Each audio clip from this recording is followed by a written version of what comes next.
Long ago, in a small town, there lived a shoemaker and his wife. He was a good, honest man, but he was old. His fingers were stiff and he worked very slowly. Now it took him many days to make just one pair of shoes. The money he saved was finished, and there was no food for the kitchen or wood for the fire. "This is our last piece of leather," he said to his wife. "I can make just one more pair of shoes." His wife smiled sweetly.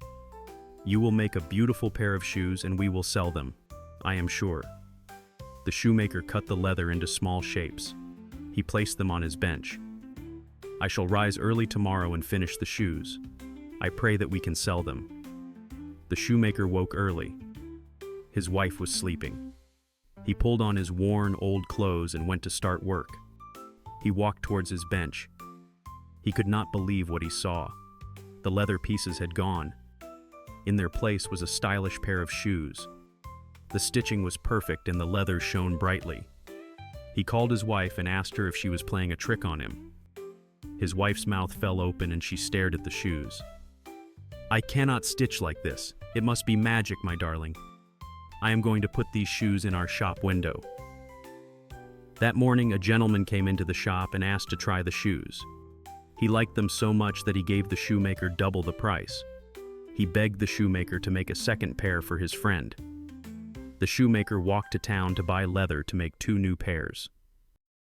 That evening, he cut out the shapes and laid them on the table. The next day, he woke early to start his work. He need not have worried. There on the bench were 2 wonderful pairs of shoes. The gentleman returned with his friend. They paid top price for both pairs of shoes. Now, the old shoemaker had enough money to buy leather for 4 pairs of shoes. There was even a little extra to buy meat and vegetables. Once more, he prepared his work and found brand new shoes the next morning. This happened every night for some time. Whatever was prepared in the evening was completed by daybreak. Sales were excellent and the shoemaker was quite rich. One winter evening, as he and his wife were sitting by the fire chatting together, he whispered to her, "I am going to stay awake tonight. I want to know who is making these lovely shoes." His wife said that she wanted to stay with him. They hid themselves behind a curtain and waited to see what was happening. At midnight, the door opened and 2 tiny elves danced onto sang-rags but the shoemaker's bench. They were dressed in happily. They sat down and began tapping and stitching. The shoemaker and his wife stared in amazement at their speed and skill.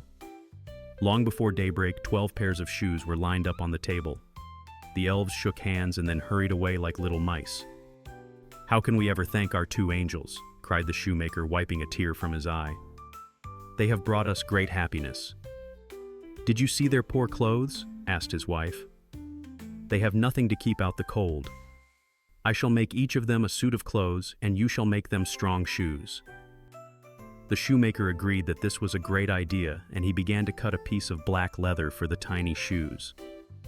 His wife found some old clothes and cut out tiny shapes, which she started to sew. After supper, she laid out 2 tiny coats, 2 tiny shirts, and 2 tiny suits on the bench. Her husband set down 2 pairs of shiny shoes next to the clothes. Later that evening, they hid and waited for the little elves. At midnight, the elves arrived. They danced and skipped round the room before jumping onto the bench to start their work. As soon as they saw the clothes laid out on the bench, they shrieked with delight. In less than a minute, they had thrown off their rags and were dressed in their new clothes. They skipped and laughed and sang with great joy. They jumped off the table and danced right out of the door and away towards the forest.